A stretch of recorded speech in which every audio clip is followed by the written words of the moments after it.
मैंने बताया था, एक तो पावर को कभी भी माइनस में रखना, एक पावर को कभी भी पॉइंटों में नहीं रखना। ठीक, हल करेंगे। देखिए 4 की पावर 0.5, इसको हल करेंगे क्या आएगा, 4 की पावर 5/10 लिख लें, पॉइंट हटा दिया हमने, 5 एकम 5 दूनी 10 और गुणा में 5/10 की पावर कितना है 4, क्योंकि पॉइंट हटा दिया हमने। ठीक है, 5 एकम 5 दूनी 10।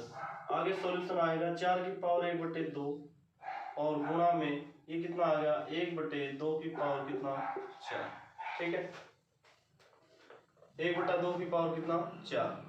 अब क्या करेंगे, इसको देखिए, इसको पलटेंगे तो माइनस में हो जाएगी पावर, माइनस में हो जाएगी, गुणा में पावर जोड़ी जा रही है, ऐसे कर लो चाहे। इसको करेंगे तो 2 की पावर 2 में टूट गया, 4 को क्या लिख दिया 2 की पावर 2 और गुणा में कितना 1/2, 2 से 2 कट गया, 2 की पावर कितना आ गया 1 और गुणा में इसको क्या लिख दूं मैं 2/1 लिख दो। अगर आधार का इंटरचेंज करेंगे तो पावर प्लस में है तो माइनस में हो जाएगी, माइनस में तो प्लस में, 2/1 लिखूंगा तो क्या हो जाएगी पावर माइनस में हो जाएगी -4। देखिए आधार का इंटरचेंज कर दिया, 1/2 को 2 लिख दिया, 2/1 उसकी पावर क्या कर दिया माइनस।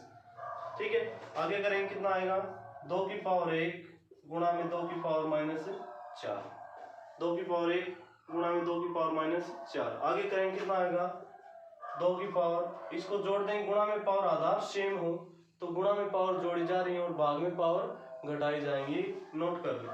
2 की पावर कितना आ गया -3, इसको जोड़ेंगे 1 + -4 कितना आएगा -3।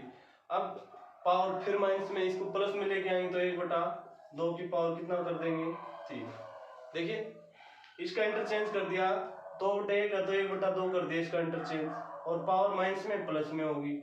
अब एक की घन कितना होता है 1, 1 की क्यूब कितना होता है 1, 1 की क्यूब 1 और 2 की क्यूब कितना होता है 8, 1/8 हमारा क्या आ गया। देखिए क्वेश्चन कैसे हल करेंगे। 44 72.9 में 0.4096 और इसका वर्गमूल है, इसको हल करने के लिए इसकी क्यूब है यहाँ पर। ठीक है, देखिए इस प्रकार क्वेश्चन कैसे हल करेंगे। ये पॉइंट है, हम क्या करेंगे एज इट इज लिख लेंगे, ये क्यूब है, घनमूल है ये घनमूल। देखिए इस प्रकार क्वेश्चन कैसे हल करेंगे। देखिए ये घनमूल है, 729 लिख लिया मैंने और अपॉन में 4096। देखिए यहाँ पर 1 2 3 4 अंकों आगे पॉइंट है तो ऊपर कितनी जीरो चली जाएंगी 4 और नीचे देखिए एक पॉइंट आगे दशमलव कितनी चली जाएंगी 10। ठीक है, इसको मैं लिख सकता हूँ सिंप्लीफिकेशन के लिए, इसको काट दीजिए हमने। ठीक है, काट दिया। अब देखिए 729 का घन, 729 किसका घन है, 729 किसका घन है, शॉर्ट में घन निकालना मैंने बताया था, क्या बताया था। देखिए 729 का घन निकालेंगे, 729 का किसका घन है ये निकालेंगे तो कैसे करेंगे, किसका 1 से 9 तक संख्याओं में क्यूब करने पर किसका अंक 9 आ रहा है, 9 आ रहा है, किसका आ रहा है 9 का, 9 में 81 निमे क्या आ गया 729, किसका आ रहा है 9 का। और पीछे के 3 अंक घनमूल में काटते हैं, घनमूल निकालते हैं तो क्या करेंगे, पीछे का अंक देखना है 9, 1 से 9 तक संख्याओं में क्यूब करने पर किसका इकाई का अंक 9 आ रहा है, किसका आ रहा है, एक संख्या ऐसी है 9 जिसको क्यूब करने पर उसका इकाई अंक कितना आएगा 9। अब घनमूल में पीछे के 3 अंक काटे जाते हैं, 3 अंक काट दिया कुछ भी नहीं बचा, किसका आ गया 9 का। अब हमें पता चल गया ये किसका आ गया 9 का।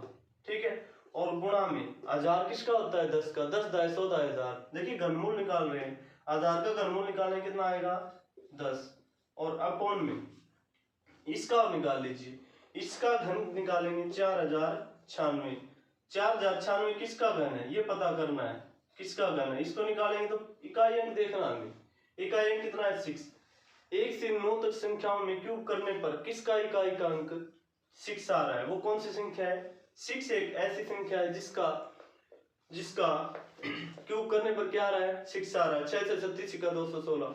अब इसमें भी यही कंडीशन है कि वर्गमूल निकालते हैं तो पीछे के 2 अंक काटे जाते हैं शॉर्ट में, और घनमूल निकालते हैं तो पीछे के 3 अंक काट दिए जाते हैं। ठीक है, शॉर्ट में समझ लीजिए ऐसे निकालते हैं। अब ये किसके घन के नजदीक है, ज्यादा नहीं जाना चाहिए। देखिए 1 का घन कितना होता है 1, 2 का घन कितना हो जाएगा 2 दूनी 4 दूनी 8, 4 से ज्यादा होगा, ज्यादा नहीं जाना चाहिए, या तो बराबर आए या कम आए, ज्यादा नहीं लेना हमें, 4 से या तो ज्यादा नहीं लेना, कम आना चाहिए, ठीक है। 4 से कम, 2 दूनी 4 दूनी 8 ज्यादा हो जाएगा, किसका आएगा 1 का। किसका घन है ये 16 का, हमें पता चल गया ये किसका घन है 16। काट दीजिए, 2 8 16, 2 5 10, 9 5 45/8, 8 से करेंगे, 8 5 40, 8 छिके पॉइंट लगा दिया हमने, 8 छिके 48, 2 8 दूनी 16, 8 5 40, 5.625 है क्या कहीं ऑप्शन में, 5.625 बी ऑप्शन।